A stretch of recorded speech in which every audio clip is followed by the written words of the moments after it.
here we are inside a pet shop filled with animals and birds. Of course, you know that's a lot of work to take care of those animals and birds. They have to be fed and watered every day. And here's the proprietor of the pet shop with a human helper and perhaps a little more. Here's a dog by the name of Spike. Well, it's just an ordinary looking dog, rather good-natured looking dog, I'd say. And a monkey, of course, which you often see plenty in a pet shop. You know, there's a question that has never been settled as to which is the most intelligent animal outside of the human race. Many say dogs are very intelligent, and others say the monkeys are very intelligent. And there are others who have different nominations. I think we might look into that just a little bit. Now, here's a problem for a dog. Behind the wire there, the bone is put outside where it can just can't get it. Now, the dog goes down, finds a hole in the wire, and has the bone. Now, if we give a monkey a similar problem, put a banana outside the wire, the monkey is in the same awkward position as the dog was before. Just can't quite reach it. Now the monkey wants that banana and has to put on its thinking cap and try to figure out a way to get it. You can almost see this fella putting on his cap. Come on, think fast. Well, he solves it the same way. Goes down until he finds a hole in the wire and then gets the banana.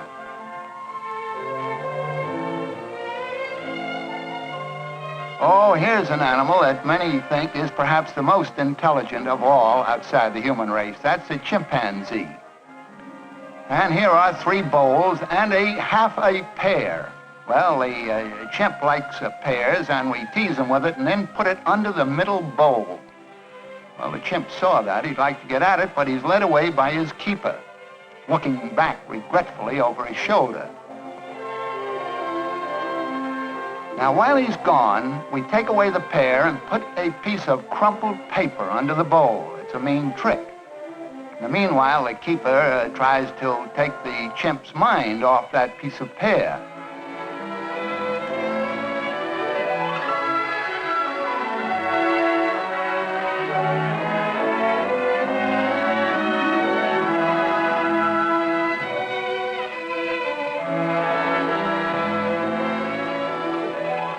Now, when we lead the chimpanzee back to the bench, he goes right for the middle bowl, you see, where the pear had been hidden. Of course, he's disappointed to get nothing but a paper. Now he's looking for that pear.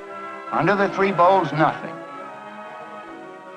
He's rather puzzled. He knew there was a pear there somewhere. He saw that man put it there. And he's even turning over the bench. So I'll say that's a pretty intelligent animal. But I know the debate as to which is the most intelligent will probably never be settled. So we'd better go back to the pet shop where we find that all of the inmates do not get along very well all of the time.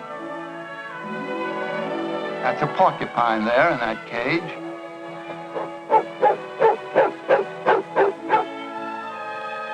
And here is Spike the dog with Jocko the monk, who likes to ride on Spike's back as a jockey at times.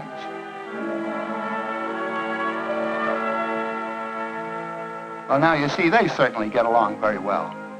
Now this is in slow motion. The dog has been instructed to take the basket with the cat in it back to the house.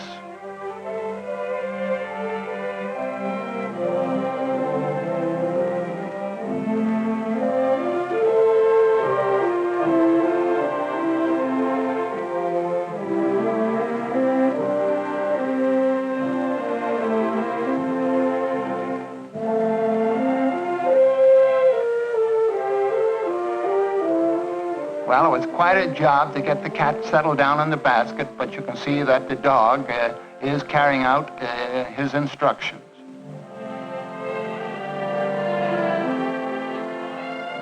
Now, there was the dog bringing the monkey out for a sunning on that bench.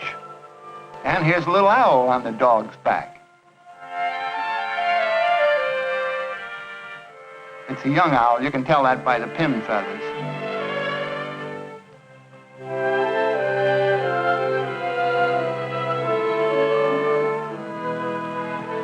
Now Spike the dog brings a banana out to the monkey. I think it must be to put him in good humor because most of us are in good humor after we've had a good meal.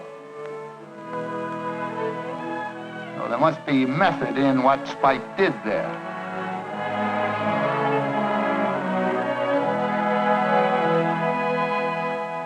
Oh, I see. He's bringing the owl out for a sunning on the same bench. Well, I don't think those two are boon companions. I knew it. Jocko says, go on away from here. Well, the owl says, I have just as much right here as you have. I think I'll stay. Well, here comes Spike back to take charge. Ball them both out and tell them to keep the peace. He's the policeman there.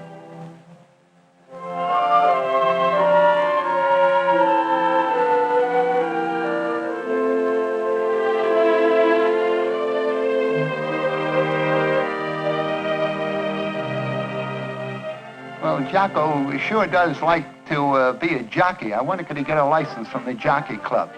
Here's the man out in the garden looking at his outdoor cages. Uh-oh, the top of a cage is open and the inmates have escaped.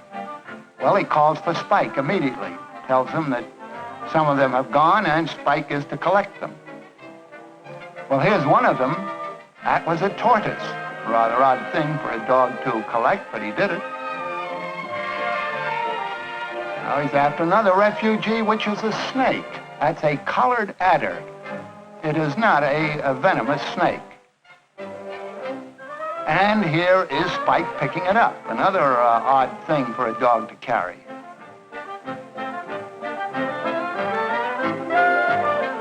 Well, there's still something missing from the collection. And Spike is sent out again. What's this going to be, a fish? No, a young alligator. Well, that's in slow motion there. Don't tell me there's anything more.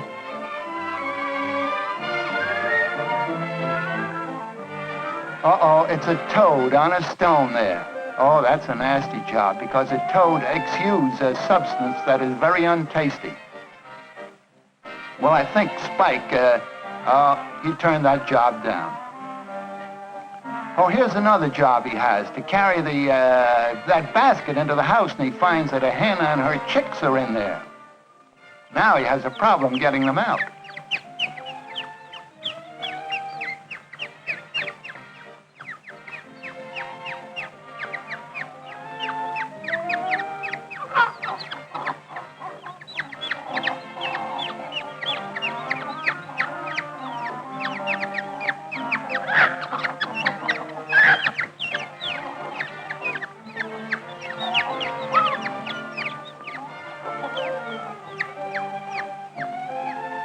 Well, he did get them out without any harm to the hen or chicks, and he carried out his instructions.